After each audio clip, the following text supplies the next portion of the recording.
The call that Ruto must go is not an idle call. It's a call whose time has come. It's a call whose time has come. Mr. Ruto told us that criminals were on the streets. He has not produced a single criminal. You cannot be told lies every day. Senator Omtatah. Yes, Mr. Speaker. Please have your seat.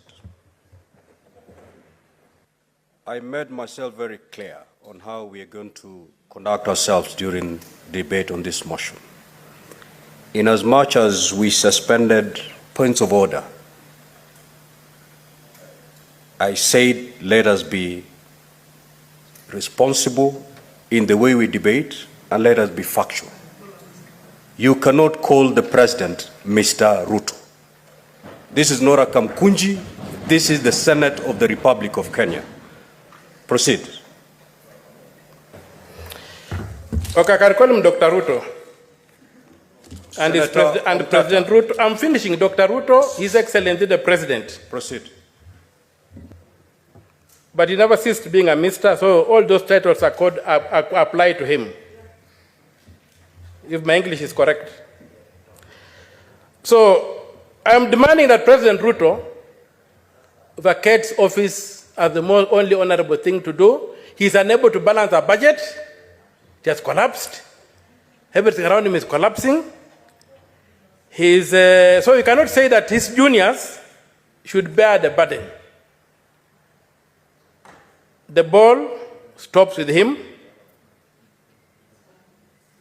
and the call that President Ruto must go is a call that must be applied.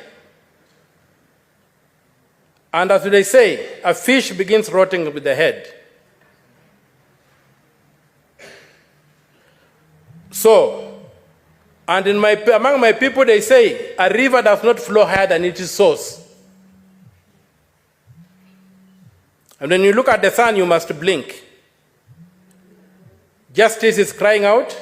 Our children have died, something that has never happened in this country. The president has called them criminals. And the president cannot continue sitting in power when the children have died. And he said you do anything at whatever cost. When the Constitution says you can't do anything at whatever cost. So my call is to associate my voice with those who are saying that the president vacates office. There's no room for all these things we are doing here, and we start off with a new slate. Mr. Speaker, sir, anything less than that will not avenge the blood that has been spilled on our streets. A street that is hallowed, a street that is recognized in the Constitution as an arena for engaging politically. As the arena whereby, when this institution fails, the people of Kenya invoke Article 1 and go to engage. When you desecrate such a venue, you don't do anything. There's not even a call that these things should be investigated. Instead, they're trying to say that we go and have dialogue to assage, to see, I don't know how to distort what is happening, to do whatever, to see how.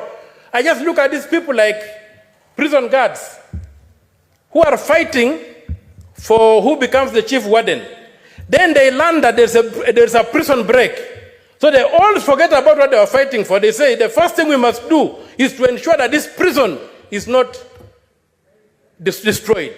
Because their business is the prison. Their business is to keep the people in the prison. So they are now coalescing, forgetting about the fight they were having, who becomes the chief warden. Now they are saying the prison must be kept intact. We are not going to allow that. This country has moved. The government that has to govern this country must govern by law. And, Mr. Speaker, sir, I reiterate my words that if really the president values this country, he should do the honorable thing, fall on his sword. President Ruto, fall on your sword and retain, if you have to retain in order, and retain in Well, 1 minute, you wind up your thoughts, Senator Omtatah. Just 1 minute. Mr. Speaker, thank you. What I was saying is that,